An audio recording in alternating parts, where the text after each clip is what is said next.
welcome back to Send Him Off. Another pre-season preview. No, not review. Oh, I've messed this up already, didn't I? You can tell it when I am. You know what?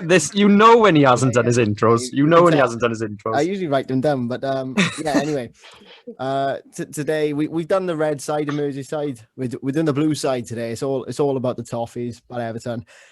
Joining me as always is my ever-present podcasting partner, Alex. How are you doing? Yeah, not too bad. I never do an intro either, so I can't blame you. But yeah, we've got Rose today, big Everton fan. Nice to meet you. Thanks for coming on today, by the way. Thank you so much for joining us. How are you?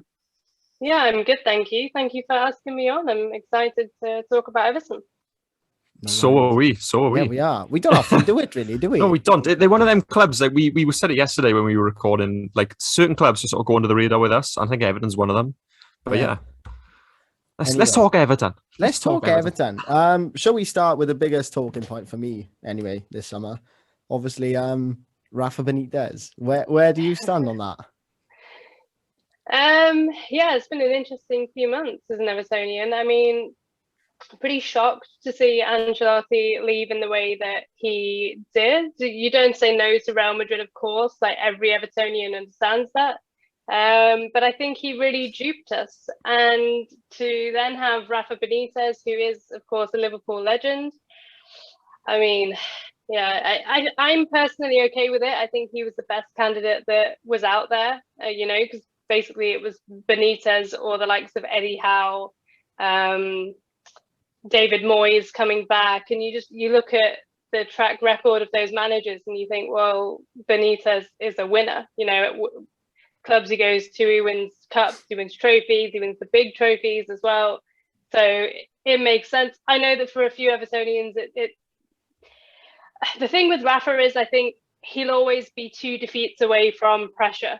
2 poor defeats at home and agent Rafa. Liverpool fans would be giving it to us and then the pressure will pile on. But I think I'm backing him because he's got the players working hard. We've made a few good signings that I'm sure we'll talk about.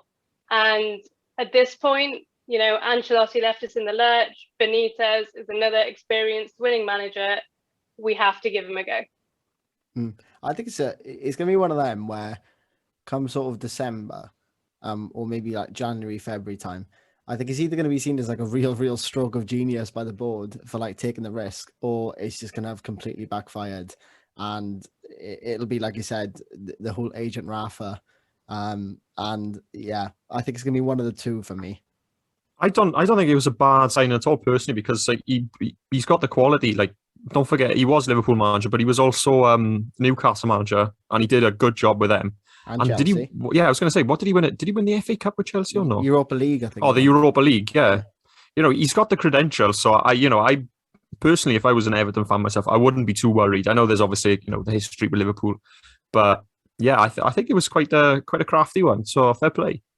In terms of last season, so you finished 10th. What were your sort of thoughts on that? Because for me personally, looking at the quality in the team, while your quality isn't like amazing on paper for me, like I wouldn't say it's top 6 on paper, but at times you look, particularly at the start of the season, I thought you were going to win the league at one point. I think everybody did. It was like a 2-week period where everyone was like, "Oh, well, Everton won the league." Rodriguez was firing. It was crazy. It was mad times. So 10th. How did you feel about that in the end? Yeah, really disappointing. There's no way to sugarcoat that. After the start we made, like you said, I think what was really disappointing is that we did really well against the top 6 teams. I think maybe just Man City aside, I think we picked up points at United, Liverpool, Arsenal. We beat them for the first time in like 25 years or something. So for us, it was that we lost to the likes of Burnley, and Newcastle did the double over us, and just so many others. I think Leeds, like just teams that I would be expecting Everton to beat, especially at home. And I think the situation with the fans had a lot to do with that. Goodison, when it's full and is horrible for the away team, it's a big factor. And I think we had fans for maybe 3 games and we won all 3 games. It could have been the opposition, but I think also the fact of having no fans really affected the players, because not only will the fans back you, but if you're playing, like, some of those home performances were just disgraceful, and the fans would have been booing them at half time, and you know, they would have felt the pressure. And so yeah, it was really disappointing, but part of me now thinks that Ancelotti knew from time that, you know, Madrid wanted him back, and our form just towards the end of the season dipped. And I mean, I put that down to the players as well. You know, just some of the performances were just so, they weren't bothered. Like, every performance was just the same, and then Ancelotti was setting us up the same, and then surprised when we lost. Like, it just seemed, just after November, really, things just went downhill. And I think the issue with Everton is we have a very good first 11, but then when you start looking at the bench, and we had the likes of Bernard, who's gone, Iwobi, just players that don't offer very much. And then yeah, when the injuries hit, when Rodriguez was out and Luka Dean was out, then you just saw like a lack of quality, which needs to be addressed. Yeah, that's what struck me as well, was what you said about the home form. So he only took 22 points at home last year. There's 9 losses, which, you know, I feel like we're like a broken record when we talk about fans coming back and how it's going to change things. We've done it so many times. But I think Everton are going to be one of those teams that are really, really benefited, like you said, by having fans back. I went to Goodison. I was just going to say, I went to Goodison, and the fans, like, they really do make a difference, like, up there. I suppose, you know, I haven't been to Anfield, but like in that part of the world, you do notice when the fans aren't there. And yeah, 100%. I do agree with that. Yeah, the other thing that strikes me is, so you said it all sort of went wrong after November. For me, that coincided with like Calvert-Lewin and James Rodriguez sort of not losing form, because Calvert-Lewin was fairly steady. But they flew out of the blocks, didn't they? So was that a case of overachieving, though, do you think? Yeah, I think, well, I mean, you know, at the start of the season, we were scoring 4s and 5s at home, and all of us were a little bit shocked that it was going so well. But yeah, I think you're right. I think Calvert-Lewin scored maybe 14, I think 13, 14 of those goals before November. And then after November, I think he scored something like 6. So yeah, so he just completely dropped off. But I do think it's just because of the lack of quality in the team. You know, it was either Rodriguez or Luka Dean. Aside from that, there's not really many players. And now when you see we've brought in the likes of Townsend and Gray, we've been calling out for pace. We've been calling out for players who can cross the ball. And so I'm excited to see those two, because I think they could be some, you know, smart signings. We haven't splurged 25, 30 million on, you know, a player at the top 6 who isn't doing very well. So I'm backing it at Everton. You know, it's not the most exciting summer transfer window, but every other one hasn't worked in the last 15, 20 years. So this one might. We don't know. Looking at the list, like, we've got a list of the players here, and I'm looking at the forwards, and on the bottom of our list, I don't know if is he still there, Moise Keane? I think he is still. Is he still there? Isn't he? He started training this week, I think. I just want to ask a few, like, what's going on with him, because he was supposed to be the next big thing for Everton. When he was supposed to be the next big thing in Europe. But what happened there? I mean, I'm asking you as if like you've got the answers. I know you don't have the answers, but from an Everton, an Everton point of view, he hasn't shown me very much. So he's joined, and yeah, like you say, a player with a lot of potential. I looked at it at the time and I was like, why would Juventus be letting this kid go if he's going to be the next big thing? And there was always question marks about his attitude. I think he's always been professional. Like, I wouldn't put it down to his attitude. I just think that the Premier League is, I would argue, the hardest league to adapt to. He's been playing the Italian league. It's very different.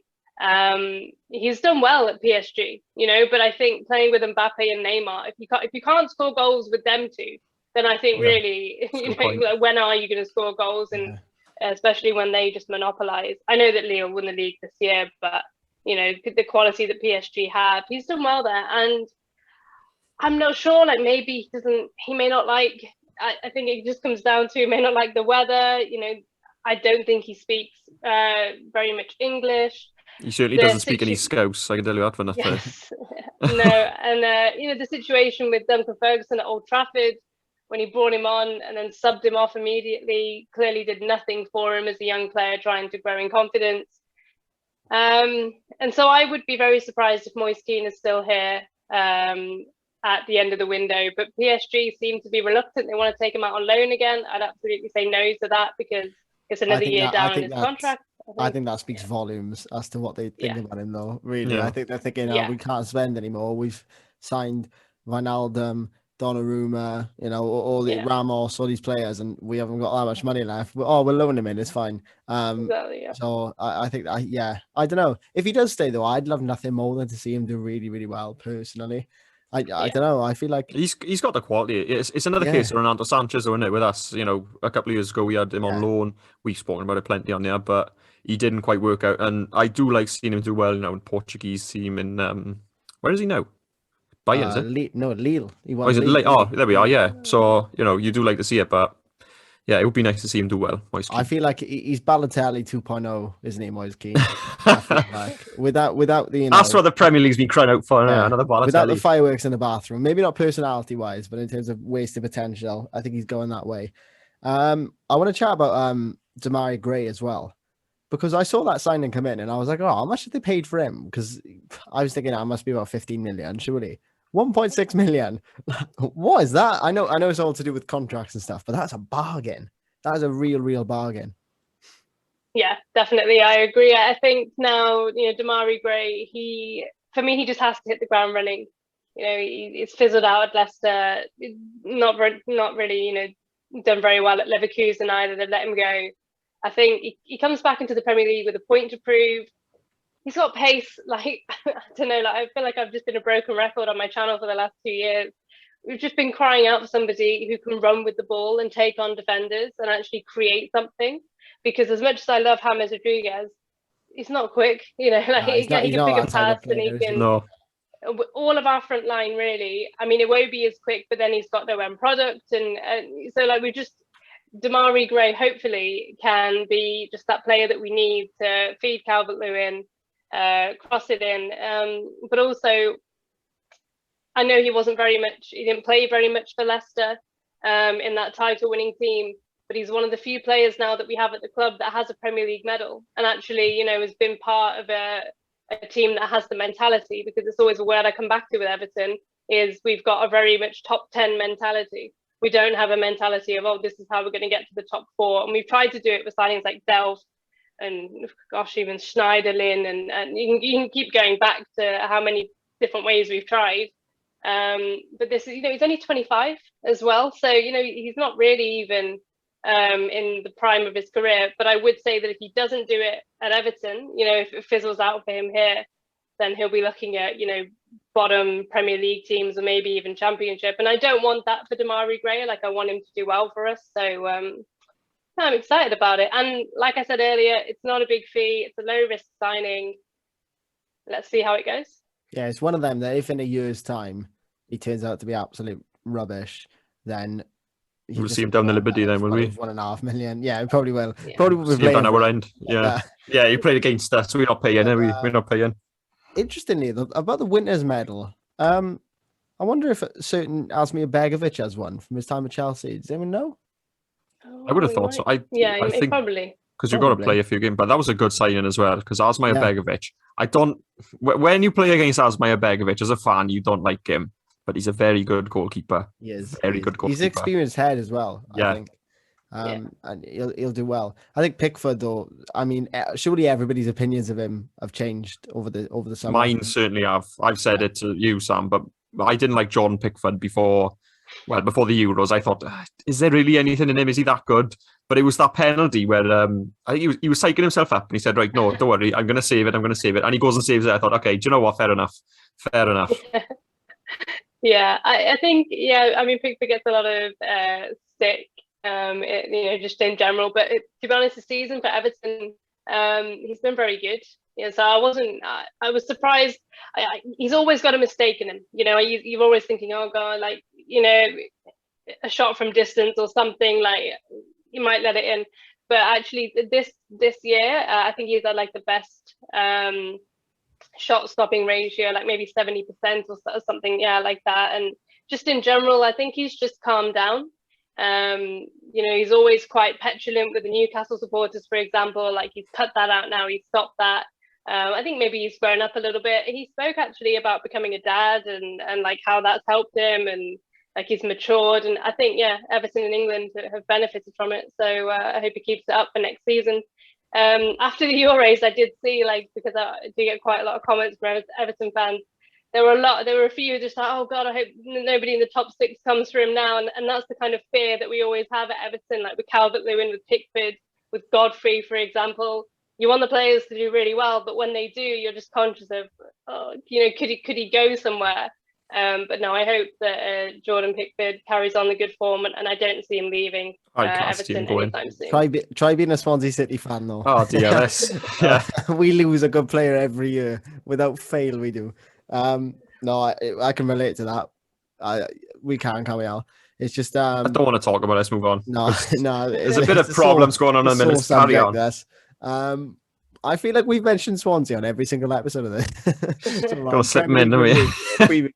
We're just trying to, we're manifesting it. Manifesting next season. No, I can't remember what I was going to talk about next. Good. Excellent. Oh yeah, Andros Townsend. That's what I was going to bring up. For me, I was a little bit surprised because I'm not sure how much I rate Andros Townsend generally, but he always has like an absolute stormer of a game in him at least once a season. For 37 games, he'd be useless, but like one game, usually against Man City. Or like I was going to say, a couple of years ago, that goal he scored against Man City, was it a volley? But I don't know, he whacked it straight in the top bins. And that stuck with me. But yeah, he has always got that game, 1 or 2 games a season. And, he's an experienced head as well. So, in the dressing room, if he doesn't, shine on the field, he'll pay dividends in the dressing room. Yeah, that's how I feel about it. We're speaking to a Palace fan next, so I'd be interested to see why they let him go, really. Whether it was sort of a, I want to leave, or whether it was a, nah, your time is done now. On your mic. Because if it was them letting him leave, I think it's surprising that a club like Everton have come in. Because I'd probably rank Everton above Palace, personally. No disrespect to Palace. So, I think he could do well. We'll see. He might surprise me now. I hope he proves me wrong. Yeah, I think he's a player that Benitez just clearly likes. Personally, I would like just to go for that, younger winger that, potentially I've not heard of. And I do, probably a different episode, but I do always have question marks about the scouting team at Everton, because they never really go for a player. I mean, Ben Godfrey aside, they never really go for a player where you think, oh, I don't know that player. Like, where does he play? What does he do? And then he comes in and he's fantastic. Like, we tend to, like you say, go for the known player. And I'm all for experience. And I think Townsend, he'll probably just work harder than a lot of our players did last season. So again, it's a free transfer. It's not a long contract. He'll be on less wages. I mean, someone like Bernard, who left to go to Sharjah, I think, he was on about 120k a week. And I think Damari Gray and Townsend, both of them combined, won't even be on anything near that. And so I think that was a big thing for Everton for us to do this summer, is to just get the wage bill down, because we put very average players on huge salaries. And then when players come in, they demand the same. And so I like the signing of Andros Townsend personally, very experienced, as you've said there. And also, you can just put a cross in. If Dominic Calvert-Lewin was starved of service, there was a reason why he just stopped scoring. Yes, he missed quite a few chances, but just get the ball into the box, because he's very good at heading the ball. So again, yeah, it made sense. And I thought that Townsend initially would be a squad player, but I wouldn't be surprised to see him actually starting quite a few games, and maybe Damari Gray coming on. I think Townsend he'll probably prove his worth in the cup runs. Like, he'll probably push you on a bit further on in the cup. It should be nice to see as well. Give him a run around. Yeah, exactly. I don't know. I think the experience is why he's been brought in, though. Did Benitez have him at Newcastle? I think he might have. He did. So obviously he knows. I think that says to me that he's probably vocal in the dressing room, a big player. Because I'm looking at your squad. You got the likes of Kenny, Holgate, Mina, even Godfrey, Tom Davis, Gray, Calvert-Lewin, all quite young, like all under 24, 25.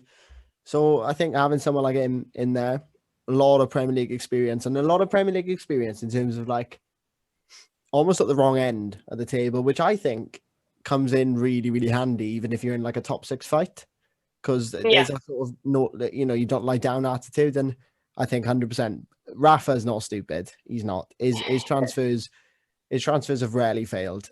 So although I guarantee now I've said that someone will say well done, yeah. Rafa Benitez transfers that have failed.